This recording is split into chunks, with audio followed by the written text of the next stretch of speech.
Hello दोस्तों, यदि आप भी क्लास 10th का 23 जुलाई को जुलाई मंथली एग्ज़ाम देने वाले हैं तो अभी के इस क्लास में हम लोग विज्ञान के क्वेश्चन पेपर देखेंगे। जो आप लोगों का 23 जुलाई को विज्ञान का जुलाई मासिक परीक्षा होने वाला है। 22 तारीख से आप लोग का एग्ज़ाम स्टार्ट होगा और 22 तारीख को हिंदी और संस्कृत का एग्ज़ाम होगा। तो हम हिंदी और संस्कृत के क्वेश्चन पेपर बता दिए हैं। अभी के इस क्लास में हम लोग 23 जुलाई के मासिक परीक्षा के लिए विज्ञान के क्वेश्चन पेपर देखेंगे। यहाँ पर देख सकते हो क्लास 10th मासिक परीक्षा जुलाई 2024 ये विज्ञान का क्वेश्चन पेपर है और विषय कोड भी विज्ञान का यहीं रहेगा 112 और आप लोग का एग्ज़ाम 50 नंबर का होगा। समय भी वहीं रहेगा 1 घंटा 30 मिनट। जिस प्रकार से मई और जून में आप लोग का एग्ज़ाम हुआ है उसी प्रकार से जुलाई मंथ में भी आप लोग का एग्ज़ाम होने वाला है। 22 जुलाई से एग्ज़ाम स्टार्ट होगा। तो चलिए हम लोग क्लास को स्टार्ट करते हैं। सबसे पहले आप लोग का खंड अ मिलेगा। खंड अ में आप जानते हैं कि वस्तुनिष्ठ प्रश्न पूछा जाता है 1 से लेकर 30 तक ऑब्जेक्टिव क्वेश्चन, जिनमें से किन्हीं 25 प्रश्नों के एग्जाम में जवाब देना है। तो यहाँ पर देख सकते हो फर्स्ट क्वेश्चन पूछा गया है कि किसी गोलीय दर्पण के लिए दर्पण सूत्र हैं। यहाँ पर दर्पण सूत्र बताना है और ये सभी क्वेश्चन फाइनल बोर्ड परीक्षा के लिए भी काफ़ी महत्वपूर्ण है, तो आप लोग ज़रूर याद कर लीजिएगा। किसी गोलीय दर्पण के लिए दर्पण सूत्र इनमें से कौन है? एक दर्पण सूत्र होता है और एक लेंस सूत्र होता है, दोनों याद रखिएगा। तो यहाँ पर दर्पण सूत्र पूछा गया है, तो दर्पण सूत्र जो होता है वह 1/v + 1/u = 1/f होता है। आपको याद रखना है। ऑप्शन नंबर ए बिल्कुल राइट आंसर हो जाएगा। और लेंस सूत्र जो होता है यही होता है, लेकिन वह माइनस में होता है, आपको याद रखना है। यहाँ पर क्या होता है? माइनस में होता है लेंस सूत्र। लेंस सूत्र ऑप्शन नंबर सी हो जाएगा 1/v - 1/mu = 1/f। तो आप लोग याद रखिएगा, दर्पण सूत्र प्लस में होता है और लेंस सूत्र माइनस में होता है, दोनों याद रखिएगा। तो right answer option number A हो जाएगा। क्वेश्चन नंबर 2 देखिए, 2 नंबर क्वेश्चन है। यदि आपतित किरण परावर्तक सतह पर लंबवत हो तो आपतन कोण का मान होगा। बताना है कि यदि आपतित किरण परावर्तक सतह पर लंबवत हो तो आपतन कोण का मान कितना होगा। तो आपको याद रखना है कितना डिग्री का होगा। तो इसका राइट आंसर क्या हो जाएगा? 0 डिग्री का हो जाएगा। क्वेश्चन नंबर 3 पूछा गया है, किसी दर्पण में हमेशा किसी वस्तु का प्रतिबिंब काल्पनिक आकार में उसमें छोटा बनता है। तो कौन सा यहाँ पर दर्पण होगा? उत्तल दर्पण, समतल दर्पण, अवतल दर्पण या कोई नहीं? तो राइट आंसर क्वेश्चन नंबर 3 का ऑप्शन नंबर ए हो जाएगा, उत्तल दर्पण हो जाएगा। क्वेश्चन नंबर 4 देखिए, 4 नंबर यहाँ पर क्वेश्चन पूछा गया है। एक अवतल लेंस के सामने एक वस्तु रखी है, निर्मित प्रतिबिंब कैसा बनेगा? तो राइट आंसर क्या हो जाएगा? यहाँ पर हमेशा सीधा होता है, option number D. Question number 5 है, सामान्य आँख के लिए समंजन क्षमता होता है। बताना है कि सामान्य आँख के लिए समंजन क्षमता कितना होता है। तो right answer option number A हो जाएगा, 4 डायोप्टर प्लस का।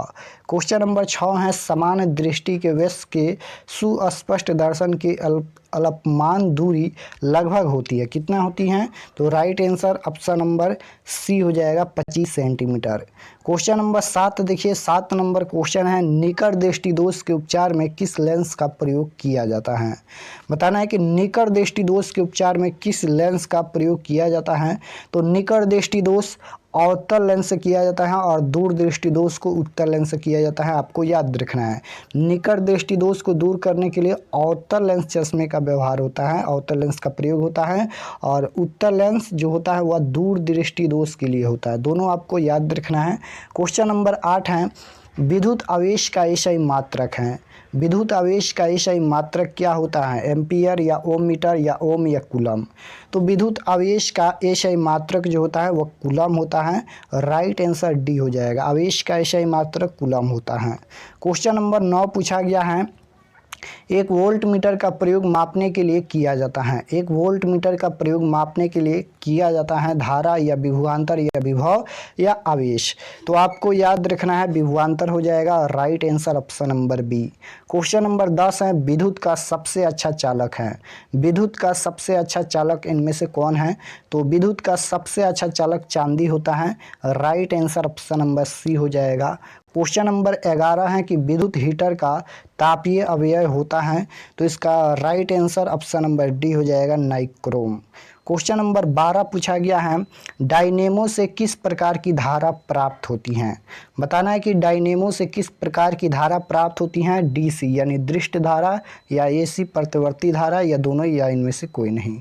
तो डायनेमो से किस प्रकार की धारा प्राप्त होती हैं, तो आपको याद रखना है किस प्रकार की धारा प्राप्त होती हैं, तो प्रतिवर्ती धारा प्राप्त होती हैं। Right answer option number B हो जाएगा। क्वेश्चन नंबर 13 पूछा गया है, परमाणु बम आधारित हैं। परमाणु बम किस पर आधारित हैं, तो आपको याद रखना है परमाणु बम आधारित हैं यहाँ पर नाभिकीय विखंडन पर। ऑप्शन नंबर बी बिल्कुल राइट आंसर हो जाएगा। 14 नंबर क्वेश्चन है कि अमोनिया को ऑक्सीजन में जलाने पर जो गैस बनती है वह है। बताना है कि अमोनिया को ऑक्सीजन में जलाने पर जो गैस बनती है वह कौन सा गैस है, तो N2 है। Right answer option number A हो जाएगा। क्वेश्चन नंबर 15 है, इनमें से कौन ऑक्सीकारक तथा अवकारक दोनों हैं। इनमें कौन ऑक्सीकारक तथा अवकारक दोनों हैं, तो इसका right answer option number C हो जाएगा, H2O2। क्वेश्चन नंबर 16 है, कोई विलयन लाल लिटमस पत्र को नीला करता है, इसका पीएच मान संभव होगा। तो सबसे पहले यहाँ पर समझिए कोई विलयन है जो लाल लिटमस पत्र को नीला करता है।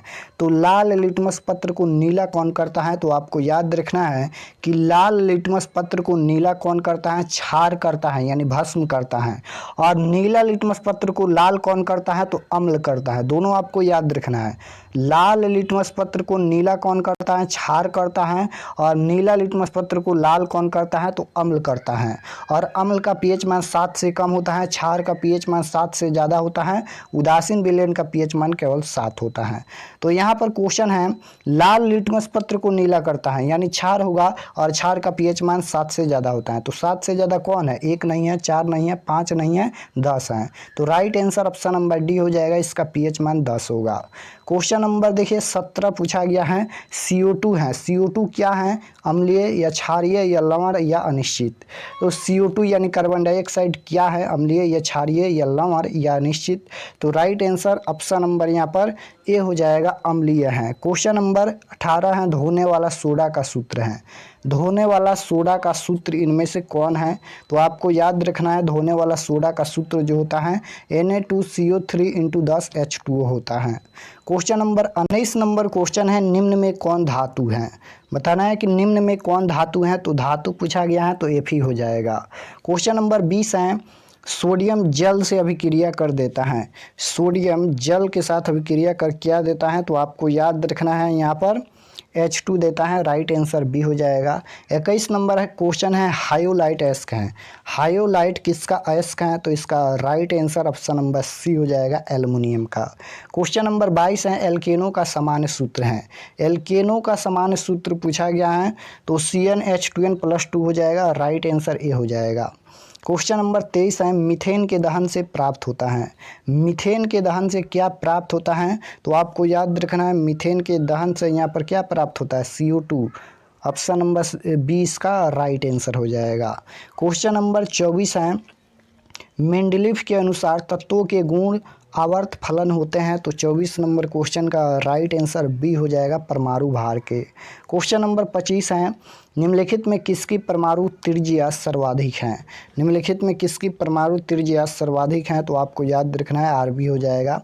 क्वेश्चन नंबर 26 पूछा गया है, 1 जूल का मान होता है। 1 जूल का मान कितना होता है, तो आपको याद रखना है 1 जूल का मान जो होता है 0.24 कैलोरी होता है। क्वेश्चन नंबर 27 है, कवक में पोषण की कौन सी विधि है। कवक में पोषण की कौन सी विधि है, तो आपको याद रखना है कवक में पोषण की विधि जो होती हैं वो मृतजीवी होती हैं। राइट आंसर बी हो जाएगा। क्वेश्चन नंबर 28 है, लार ग्रंथि से स्रावित होने वाला एंजाइम कौन सा है। लार ग्रंथि से स्रावित होने वाले एंजाइम बताना है। तो राइट आंसर क्या हो जाएगा, कौन सा एंजाइम होगा, तो टाइलिन हो जाएगा। राइट आंसर ऑप्शन नंबर यहाँ पर सी हो जाएगा। 29 नंबर क्वेश्चन है, मैग्नीशियम पाया जाता है। मैग्नीशियम किस में पाया जाता है, तो आपको याद रखना है मैग्नीशियम जो है वह क्लोरोफिल में पाया जाता है।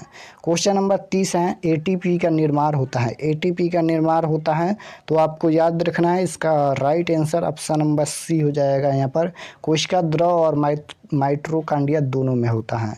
तो यहाँ पर हम लोग क्लास 10th के विज्ञान के 30 क्वेश्चन देखे हैं। आप लोग कमेंट में ज़रूर बताना कि आप लोग का कितना प्रश्न सही हुआ। और अगर आप लोग चैनल पर नए होंगे तो चैनल को ज़रूर सब्सक्राइब कर लीजिएगा ताकि आने वाले नेक्स्ट क्लास आपके पास ज़रूर पहुँचे। और आप लोग का फाइनल बोर्ड परीक्षा के लिए भी समय बहुत ही कम बचा है, तो ज़्यादा से ज़्यादा आप सेल्फ स्टडी कीजिए और सभी क्लास को आप लोग ज़रूर ज्वाइन कीजिएगा। मिलते हैं नेक्स्ट क्लास में।